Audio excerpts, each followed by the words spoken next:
The MacBook Neo is the kind of product I never expected Apple to make. At first glance, it almost feels anti-Apple.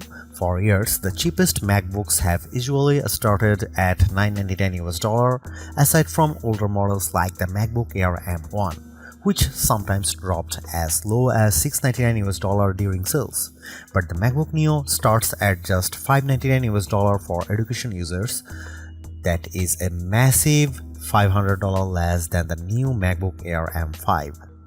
A price hike that should raise a lot of concerns, and honestly it does. But after spending time testing the MacBook Neo, I can say this clearly, it is the most complete laptop I have ever used under $600. It also beats every Windows laptop in its class, and it outclasses most Chromebooks too. For $599 you get a strong aluminum body, a bright and colorful 500 nit display, and a surprisingly fast A18 Pro chip that handles everyday tasks with ease. Web browsing, video playback, casual gaming, and day-to-day productivity all feel smooth. On top of that, the side speakers are far better than you would expect at this price. So what did Apple have to cut to make this happen? Where does the MacBook Neo stand in larger laptop market? And is it actually the right choice for you?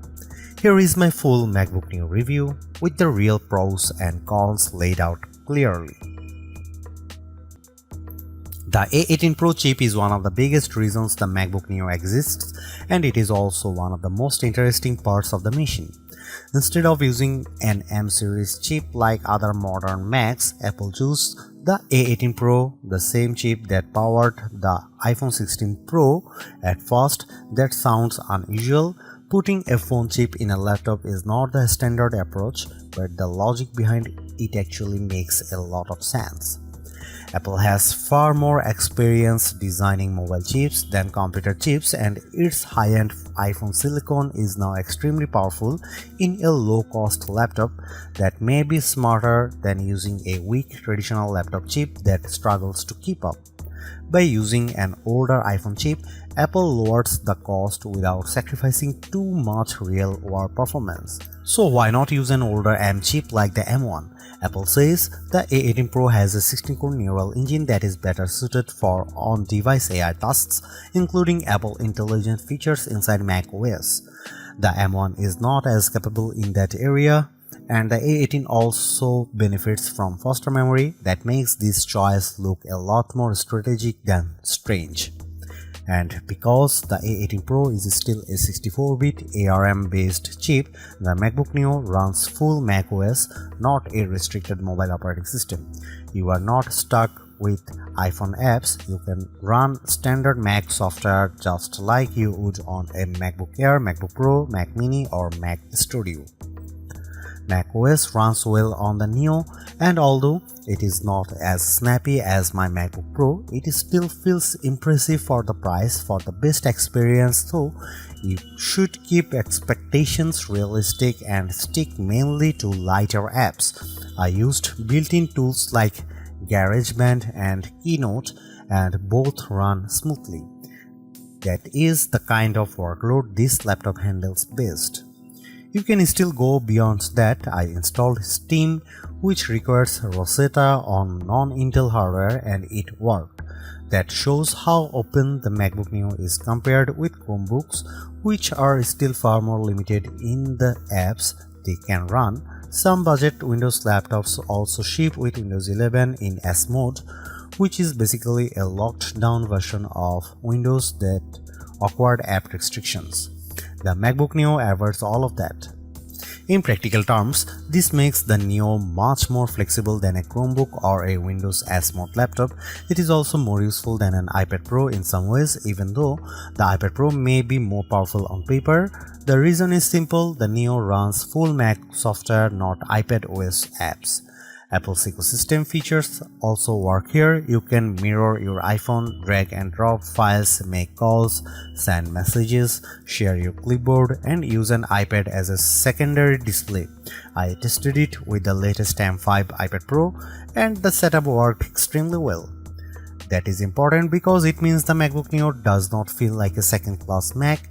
You still get the same broad Apple experience as you do on more expensive models, and that is a huge win for a lower cost device.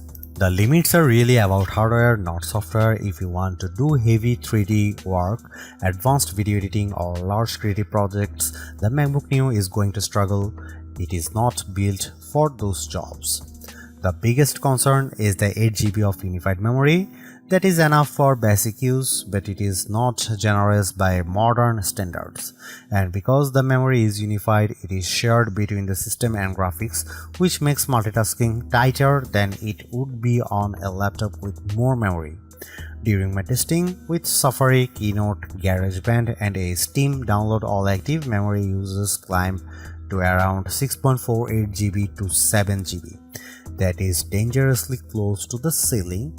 Once you get too close to the limit, performance starts to dip.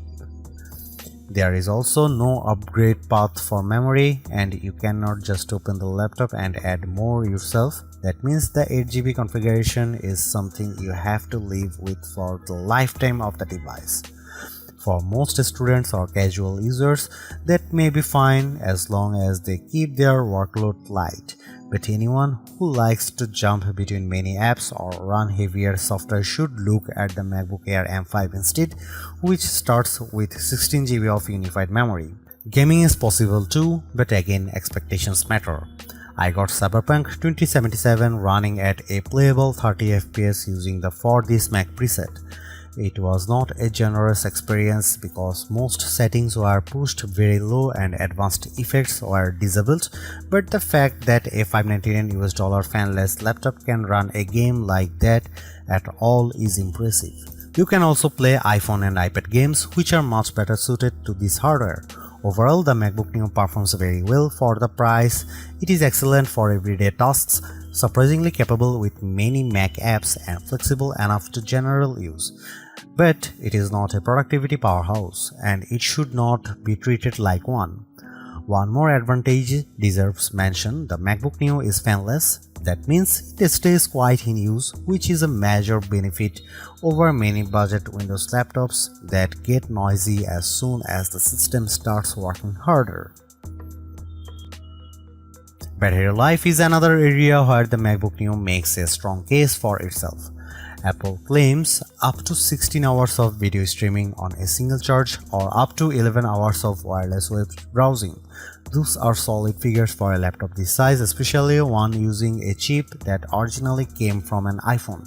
In testing, the MacBook Neo lasted 13.5 hours before shutting down. That is more than enough for a full school day or a full work day for most people. It may not be the longest lasting Chromebooks, but it is still excellent. That makes it a great option for students who do not want to spend the day searching for a charger. And when it is time to recharge, the included 20-watt adapter gets the job done quickly unless you are in the UK or EU, where no charger is included. The MacBook Neo is the best budget laptop you can buy right now. It is true that Neo sits at the upper end of what many people would call budget, but the gap in quality between this and most Windows laptops or Chromebooks at the same price is huge. The design is premium, the display is excellent, the speakers are surprisingly strong, and the performance is more than good enough for day-to-day work. What impresses me most is that Apple did not cripple macOS just to hit a lower price. You still get the full Mac experience along with support for the broader Apple ecosystem.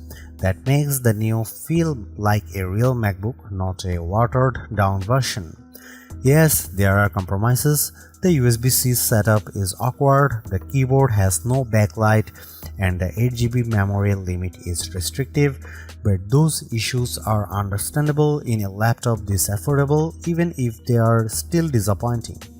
At the end of the day, Apple has made a budget MacBook that actually feels worth buying. It is not the cheapest option on the market, but it is one of the smartest.